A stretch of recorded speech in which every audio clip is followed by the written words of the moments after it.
Hello भाइयों, कैसे हैं? उम्मीद है बेहतर होंगे। मैं श्रीकांत मौर्य एक बार पुनः आप सभी का बहुत बहुत स्वागत करता हूं और बताना चाहता हूं कि ये प्रैक्टिस क्लास नंबर आप 5 देख रहे हैं। इससे पहले 4 क्लासें आपको ऑलरेडी करवा दी गई हैं। उन चारों क्लासों में आपको त्रिकोणमिति से जितने भी संबंधित बहुविकल्पी इंपॉर्टेंट क्वेश्चन थे उन 4 वीडियो के अंतर्गत आपको जो है करवा दिया गया है। तो जिन बच्चों ने उन चारों क्लासों को नहीं देखा है तो जा करके उन चारों क्लासों को एक बार आप जरूर देखें, ताकि ट्रिग्नोमेट्री का अगर कोई भी बहुविकल्पी क्वेश्चन आपके एग्जाम में आता है और वो एग्जाम में आ करके आपसे ना हल हो तो ये तो काफ़ी घाटे का सौदा होगा। तो एक बार जरूर जा करके आप वहाँ चारों क्लासों को जरूर देखें। तो ये क्लास नंबर आप 5 देख रहे हैं। इसमें आपको त्रिकोणमिति के जो अति लघुत्तरीय लेवल के सवाल हैं उनके सवालों को हम यहाँ पे करवाएंगे। यहाँ पे आप छोटे से छोटे सवालों को देखते जाएंगे और धीरे धीरे अपने सवालों का लेवल हम लोग बढ़ाते जाएंगे। यहाँ पर आप बोर्ड पर देखेंगे तो एक सवाल हमने अति लघुत्तरीय का एक छोटे लेवल का सवाल यहाँ पे लिया हुआ है। इसके बाद धीरे धीरे हम सवालों का लेवल यहाँ पे बढ़ाते रहेंगे। यहाँ सवाल में दिया क्या गया है, एक त्रिकोणमितीय अनुपात की वैल्यू दी गई है और इसकी मदद से आपको इसका मान निकालना है। अब इससे पहले आप सवाल लगाएं, एक बात आपको मैं समझा दूं और आप जो है गांठ बात के दिमाग में रख लीजिए कि इस टाइप के 2 सवाल आपके बनते हैं। इस टाइप का जो ये वैल्यू दिया जाता है त्रिकोणमिति का, इसमें जो है 2 टाइप के सवाल बनते हैं। एक तो इस टाइप की वैल्यू दी जाएगी, जैसे ये त्रिकोणमिति अनुपात की जो वैल्यू दी गई है एक्चुअल में 2 टाइप से दी जाती है। एक वैल्यू ये होती है कि जो डायरेक्ट आपकी सारणी से मिलती है। सारणी का मतलब जो हमने कोणों की एक सारणी पढ़ी हुई गई 0 डिग्री, 30 डिग्री, 45, 60, 90, ये जो टेबल हमने पढ़ा हुआ है कोणों का, उस टेबल से अगर दी गई वैल्यू मिलती है तो यहाँ से हम कोण निकाल करके आराम से कोण रख करके आराम से मान हम निकाल सकते हैं। लेकिन अगर दिया गया मान जो है त्रिकोणमिति का ये हमारे टेबल से मैच नहीं करता तो वहाँ पे हमारे लिए मुसीबत ये हो जाती है कि तब हमारा जो सवाल होता है ये थोड़ा लंबा हो जाता है, लेंदी हो जाता है। अब लंबा होने का मतलब वहाँ पे लगाने का जो तरीका है वो हमको चेंज करना पड़ता है और तरीका वहाँ पे पाइथागोरस का लगाना पड़ता है। लेकिन यहाँ पर हमारे लिए अभी दोनों रास्ता है। हम चाहे तो पाइथागोरस प्रमेय का यूज करें या चाहे तो हम डायरेक्ट जो है टेबल अगर याद है उसकी मदद से डायरेक्ट कोण का मान निकाल करके यहाँ रख करके आराम से लगा सकते हैं। तो यहाँ पे हम दोनों तरीका देखेंगे, आपको जो पसंद आएगा आप अपने हिसाब से करिएगा। जैसे समझो यहाँ पे अगर देखें तो कोसेक वाली लाइन में अगर आप जाएंगे तो कोसेक वाली लाइन में जो 2 वैल्यू रखी गई है ये कोण 30 पे आपको नजर आएगा, अर्थात कोसेक 30 की जो वैल्यू होगी वो आपको 2 नजर आ जाएगी। इसका मतलब ये हुआ कि मैं यहाँ पे लिख सकता हूँ कोसेक ए बराबर 2 के स्थान पे मैं लिख सकता हूँ कोसेक 30 डिग्री। बात समझे? बस इतना ही काम आपको करना था। यहाँ कोसेक से कोसेक कट जाएगा और बचेगा ए, और यहाँ पे अगर देखें तो ए के बराबर में 30 डिग्री निकल करके आ जाएगा। बात को समझे? अब ये कोण जो आपने निकाला है यही कोण ला करके इन तीनों के स्थान पे रखना है और रख करके हम लोग फिर से एक बार टेबल का सहारा लेंगे और वहाँ टेबल से तीनों की वैल्यू रख करके आराम से लगा लेंगे। जैसे मैं कहना क्या चाहता हूँ समझो, 1/10 ए दिया, ठीक है, 1/10 ए। अब 10 ए के स्थान पे ए नहीं रखना है बल्कि रखना है 30 डिग्री, ठीक। वैसे ही जब यहाँ बढ़ेंगे तो साइन दिया गया है, ए दिया है, ए का मतलब अब 30 डिग्री रखेंगे और वैसे ही नीचे जब आएंगे 1 + cos का मतलब 30 डिग्री। बात समझ आ गई यहाँ तक? अभी कुछ किया नहीं गया है, केवल वैल्यू को रखा गया है। अब हम लोग क्या करेंगे, जो टेबल हमने याद किया है उस टेबल की मदद से तीनों अनुपातों का जो है मान निकालेंगे, ठीक। टेबल में हमने सीखा है कि tan 30 की जो वैल्यू होती है ये एक्चुअल में 1/3 होती है, तो उसको रखेंगे। और आगे चलेंगे तो sin 30 है, sin 30 की वैल्यू होती है a/2, उसको रखेंगे। 1 प्लस है तो उसको आप लिखिए cos 30 का वैल्यू कितना होती है? cos 30 की वैल्यू जो होती है एक्चुअल में होती है 3/2। बात समझना, इतनी बात समझ आ गई। अब हमने जो सारे के सारे मान यहाँ पे रख लिए हैं, करना क्या है अब उसको कैलकुलेट करते हैं, चलते हैं आगे। इसको अगर आप हल करेंगे तो 3 घूम करके 1 से गुणा कर लेगा तो बनेगा 3/1। और ऐसे ही अगर यहाँ देखें तो 1/2 ऊपर है तो 1/2 ऊपर रहने दीजिए, 2 कम 2 करिए और प्लस में 3 कर लीजिए। अच्छा 2 + 3 आ जाएगा और बटे में आपका 2 आ जाएगा, ठीक। अब यहाँ 2 से 2 जो है कैंसिल आउट हो जाएगा। इतना काम आपको करना है। अब हमारे पास बचा क्या, 3/1 बचा हुआ है, उसको आप नोट करिए 3/1। और यहाँ पे 1 और नीचे 1 2 प्लस कड़ी में 3 बचा है उसको रखेंगे। दोनों का हर बराबर नहीं है तो क्या करेंगे, तिर्यक गुणा। इसका गुणा हम लोग यहाँ पे कराएंगे। गुणा कैसे कराएंगे, कड़ी 3 और ब्रैकेट में 2 प्लस कड़ी 3 को ले जाके रख लेंगे, प्लस है तो प्लस आप लगाइए, 1 का 1 में गुणा करेंगे तो 1 मिल जाएगा, फिर बटे लगाएंगे, फिर इन दोनों का आपस में करेंगे। जब इसका गुणा 1 में करेंगे तो आपको वही मिलेगा, अर्थात 2 प्लस कड़ी में 3 मिलेगा। ठीक, कड़ी 3 का जब अंदर आप कैलकुलेट कराएंगे तो कड़ी 3 का 2 में जब गुणा करेंगे तो 2 में कड़ी 3 मिलेगा, और कड़ी 3 का कड़ी में 3 में करेंगे तो 3 मिलेगा, और प्लस 1 था उसको हमने लिख दिया। बात समझ में आ रही है यहाँ तक। और नीचे जो दिया गया है 2 प्लस कड़ी में 3, तो उसको आप रखेंगे।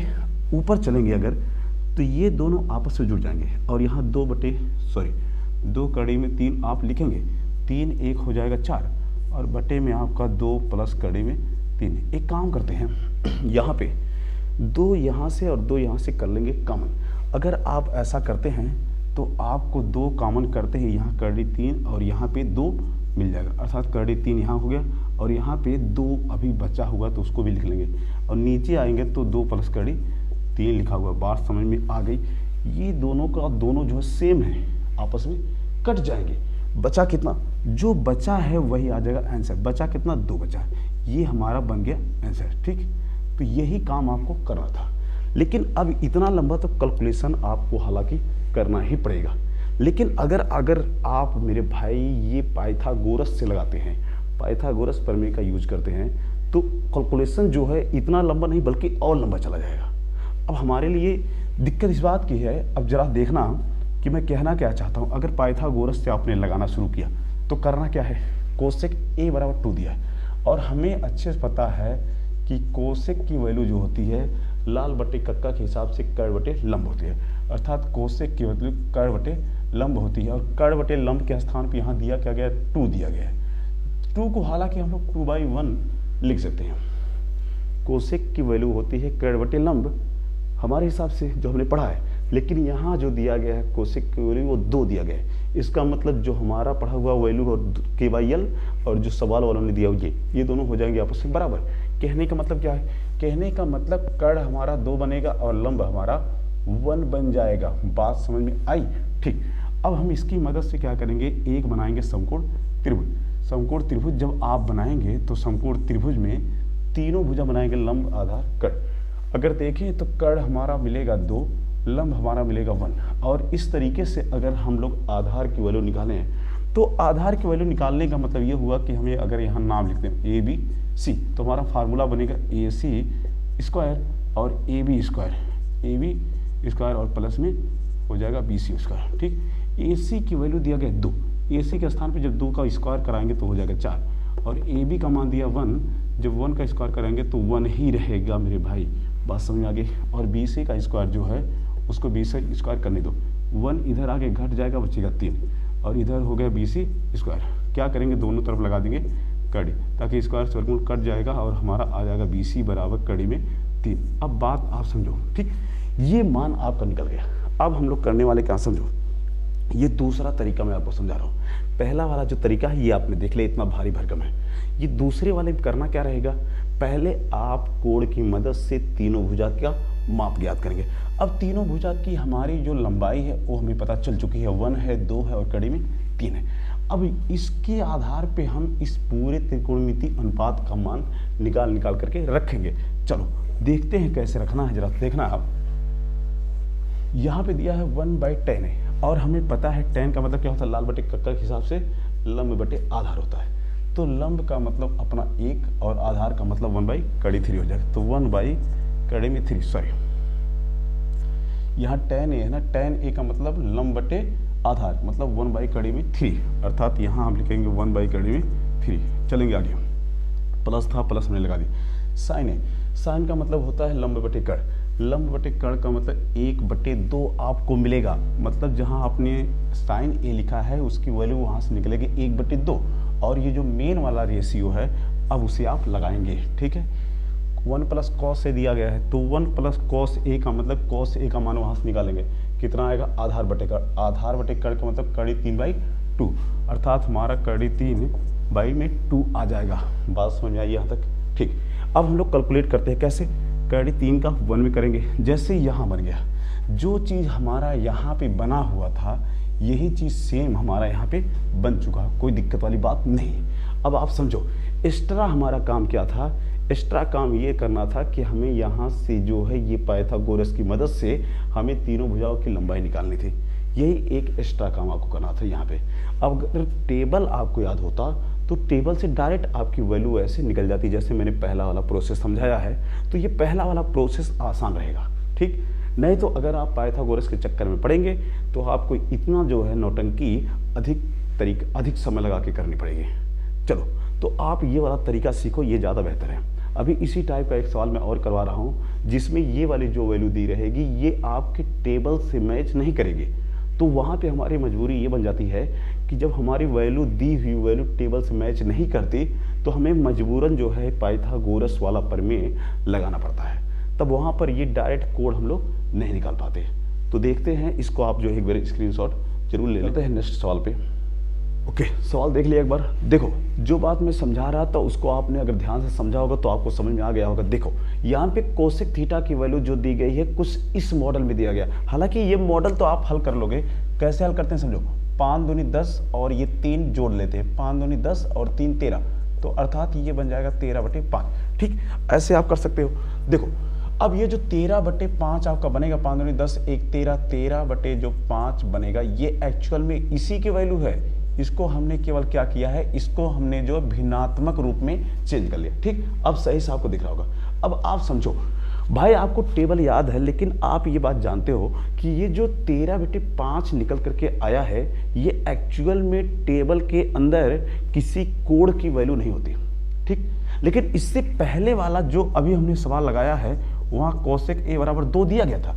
अब आप जानो, वही बात तो मैं आपको समझा रहा था कि ये वाला जो 2 है ये वैल्यू है, ये टेबल के अंदर कोसेक 30 अंश की वैल्यू होती है। तो उस आधार पे हमने डायरेक्ट जो है 2 के स्थान पे कोसेक 30 रख दिया, और कोसेक 30 रखने के बाद ये कोसेक और इधर वाला कोसेक हमने काट दिया था और कोड a की वैल्यू हमने वहां से निकाल ली थी।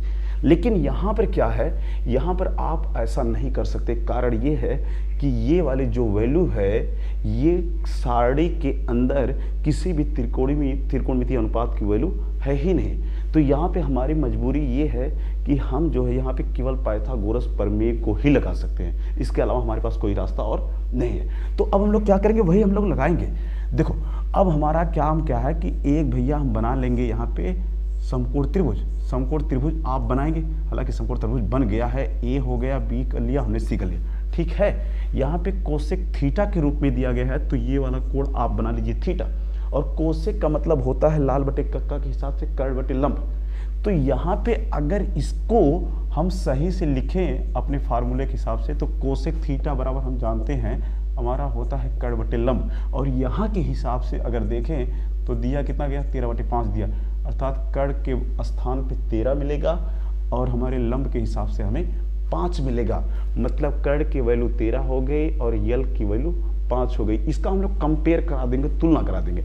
तो कर्ण का मतलब हमारा हो गया मेरे भाई 13 और लंब का मतलब हो गया 5। ठीक, अब हम क्या करेंगे, BC निकालेंगे। हालांकि BC आएगा कितना, आएगा 12, लेकिन आपको समझ में नहीं आया होगा कि 12 आया कैसे। अब समझो, हमें पता है कि पाइथागोरस प्रमेय के अनुसार हमारा जो फार्मूला बनेगा यहाँ से AC² और प्लस में बनेगा AB² और प्लस में यहाँ बनेगा BC²। ठीक है, वैल्यू रखते हैं। AC की वैल्यू दिया 13, तो यहाँ 13 का हम लोग करेंगे स्क्वायर, और AB की वैल्यू दिया है 5, तो यहाँ जब रखेंगे 5 स्क्वायर हो जाएगा, और BC² तो आप लिखेंगे ही लिखेंगे। ठीक, कैलकुलेट जब करेंगे तो 13 13 में हो जाएगा 169, और ये 5 25 हो जाएगा, और ये मेरे भाई BC² हो जाएगा। इसको ला के इधर आप घटाओ, जब इधर लाएंगे तो ये माइनस हो जाएगा, तो 169 माइनस हो जाएगा 25 और बराबर BC²।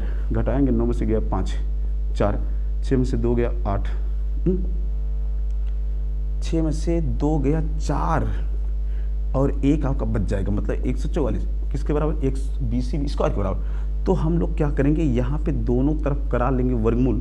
क्यों कराएंगे, ताकि ये वर्गमूल से वर्ग कट जाए और हमारा जो है BC बराबर डाटा आ जाए। BC बराबर करड़ी में 144, करड़ी में 144 आया है, तो उसको आप लिख सकते हैं 12 का स्क्वायर, तो वो स्क्वायर से वर्गमूल कट जाएगा।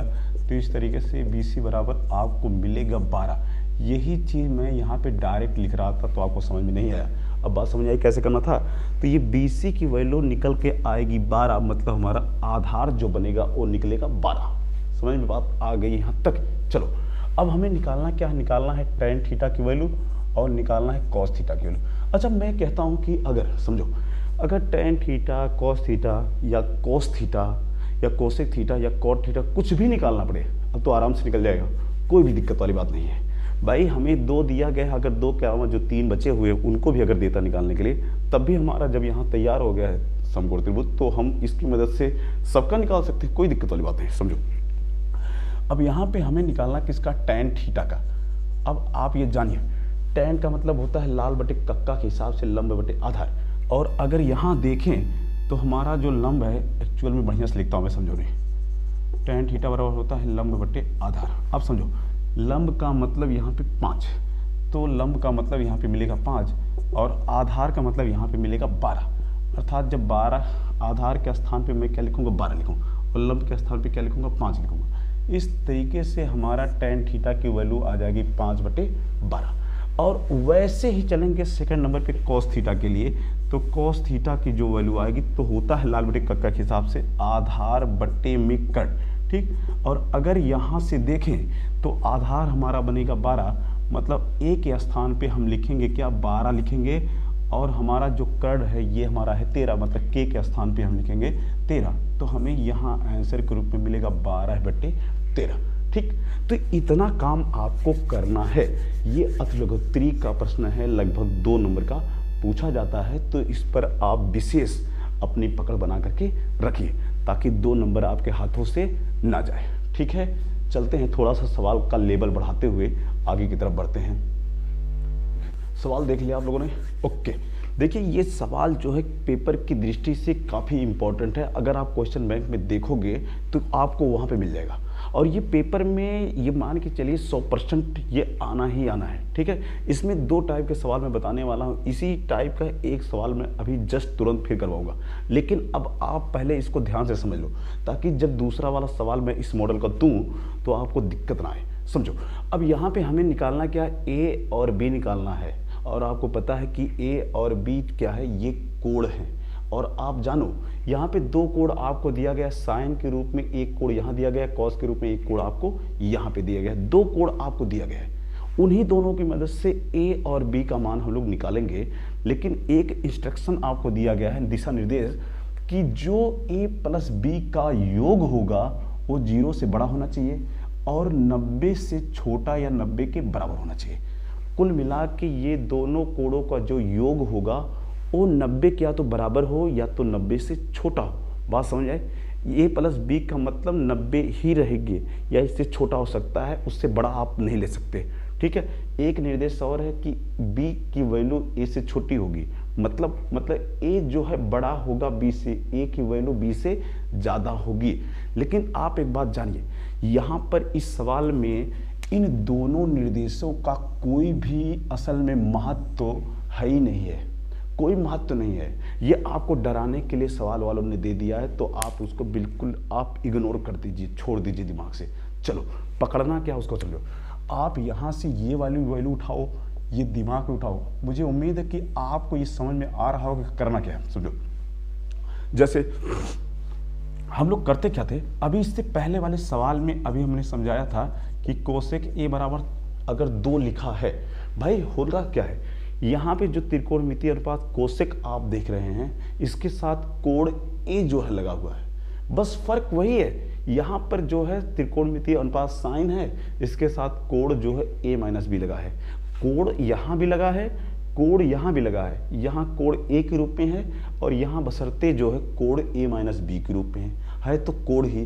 तो आपको A माइनस बी लिख करके दे दिया जाए तो इसके लिए आपको घबराना नहीं है, ये कोण ही है। जैसे यहाँ हमने निकाला हुआ था, सेम वैसे ही टेबल के माध्यम से यहाँ भी हम लोग कैलकुलेट करेंगे और यहाँ भी हम लोग वही काम करेंगे। आपको यहाँ से A माइनस बी या A प्लस बी देख करके भ्रमित नहीं होना है। चलो कैसे करना है समझो। जैसे यहाँ पे दिया गया साइन A माइनस बी बराबर में 1/2 दिया है, ठीक। अब अगर आप देखना इसको हम लोग हल कैसे करते हैं उसको आप समझो। यहाँ पे दिया गया है 1/2 और सामने जो है त्रिकोणमितीय अनुपात है कौन सा, साइन वाला।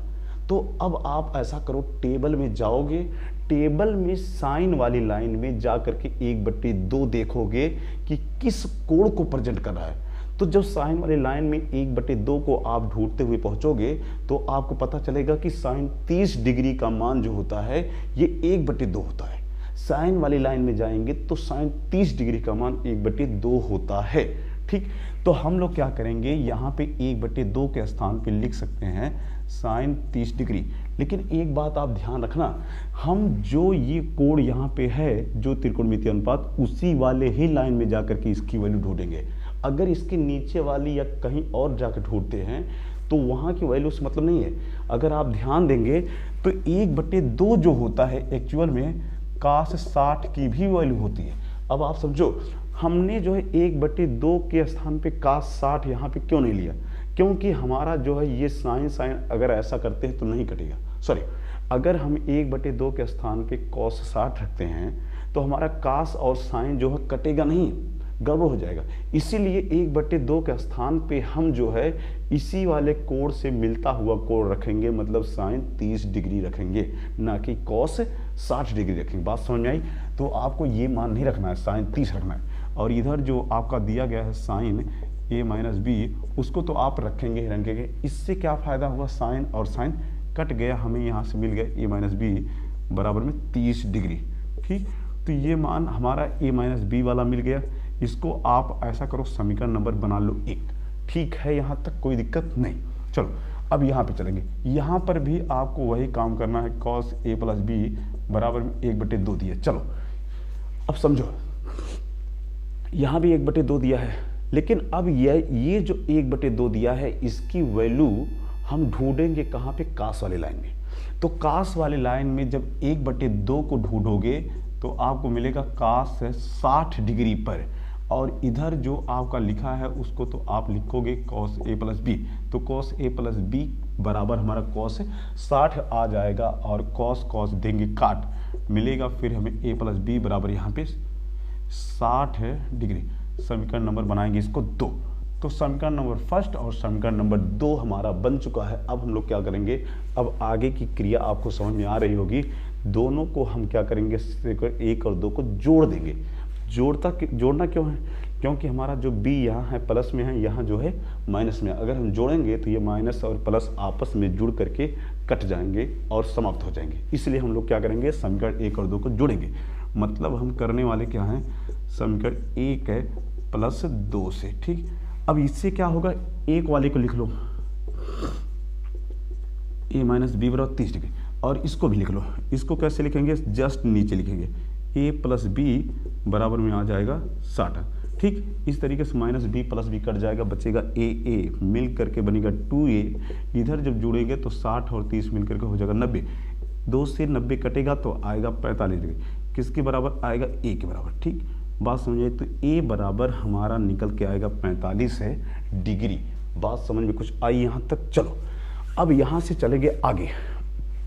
अगर आगे चलेंगे तो a की वैल्यू आप चाहे 2 में चाहे 1 में कहीं भी रख के हम यहाँ से b की वैल्यू रखेंगे। तो a की वैल्यू जो है b में सेकंड वाले में रखते हैं। तो a का मान समीकरण 2 में रखने पर अगर ऐसा करते हैं तो यहाँ a का मतलब हम 45 डिग्री रखेंगे, तो हमारा आ जाएगा 45 और प्लस में हो जाएगा b, और बराबर में 60 दिया ही गया है। ठीक, तो अब क्या करेंगे, 45 उधर जब ट्रांसफ़र करेंगे तो हो जाएगा -45, और 60 में से 45 जाएगा तो बचेगा 15 डिग्री, अर्थात कोण बी की जो आएगी वो हो जाएगा 15 डिग्री। बात समझाई? तो 45 और 15 मिला के हो जाएंगे 60। मतलब जो हमारा इंस्ट्रक्शन दिया गया था, निर्देश दिया गया था, वो हमारा हो गया फॉलो। हमारा ए और बी जो है ये 60 डिग्री है, मतलब 90 डिग्री से कम है।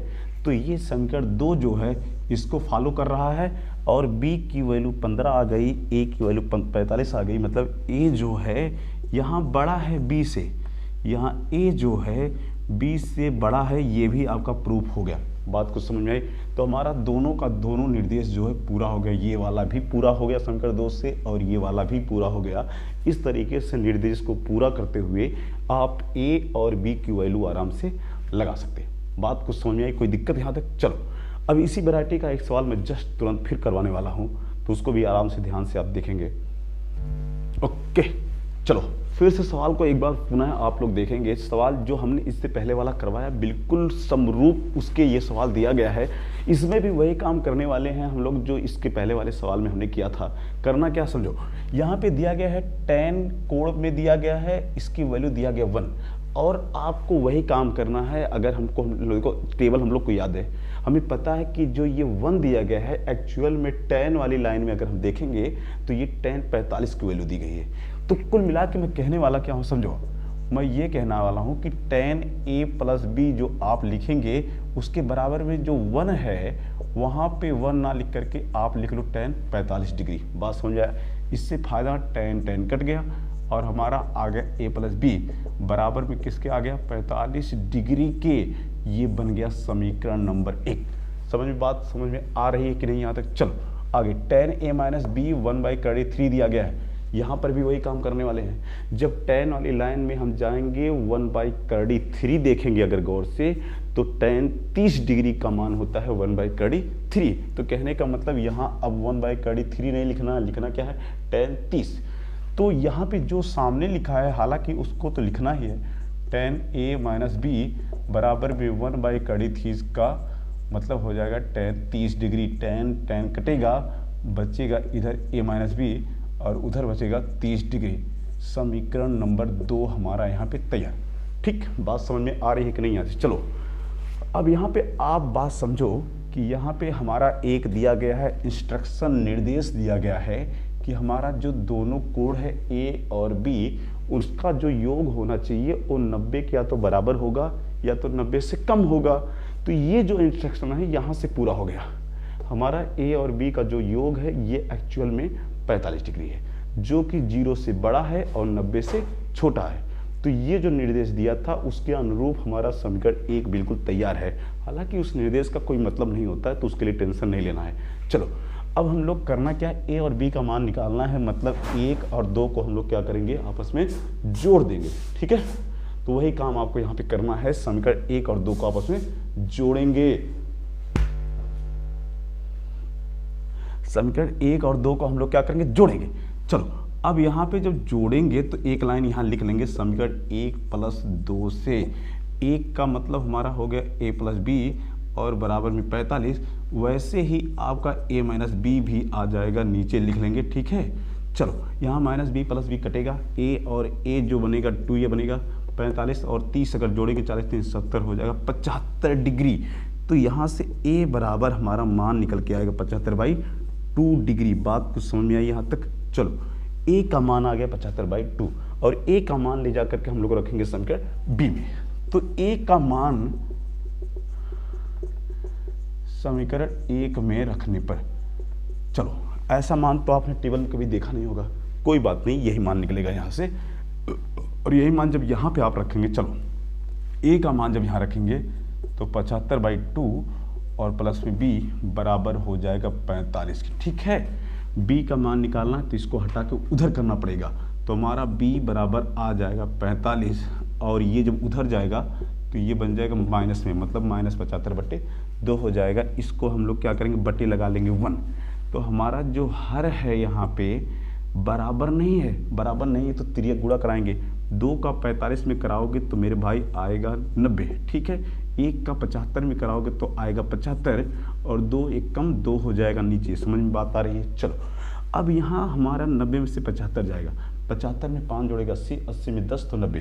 कुल मिला के जब इसको घटाएंगे तो आएगा 15, 15/2 आएगा डिग्री में। ये किसकी वैल्यू आ गई, ये b की वैल्यू हो गई। ठीक है, तो इस तरीके से a की वैल्यू और b की वैल्यू आप निकाल लेंगे। बात समझ में आ गई यहाँ तक? कोई दिक्कत? तो इस तरीके के सवाल जो है ये काफ़ी इंपॉर्टेंट होते हैं और कई बार पेपर में आए हुए हैं। तो आप क्या करेंगे, दिमाग पे बिल्कुल बैठा लीजिए और ये तभी लगेंगे जब आपको टेबल याद होगा। जब तक टेबल नहीं याद होगा समीकरण आपसे बनेगा नहीं और मान निकलेंगे नहीं। ठीक है, तो चलो ये 4 सवाल आज जो आपने हम इस क्लास में आपने देखा ये काफ़ी बेहद इंपॉर्टेंट थे। तो इसको ज़रूर आप जो है रिवीजन करते रहिए बार बार। अभी अपने पास 1 महीने का टाइम बचा हुआ है पेपर का, तो बिल्कुल 1 महीने में आप डेली बाय डेली रिवाइज अगर करते हैं तो बेहतर आपका जो है रिजल्ट देखने को मिलेगा। ठीक, तो आज ये क्लास यहीं पे रोकते हैं, मिलते हैं नेक्स्ट क्लास में। तब तक के लिए दीजिए इजाज़त। जय हिंद, जय भारत।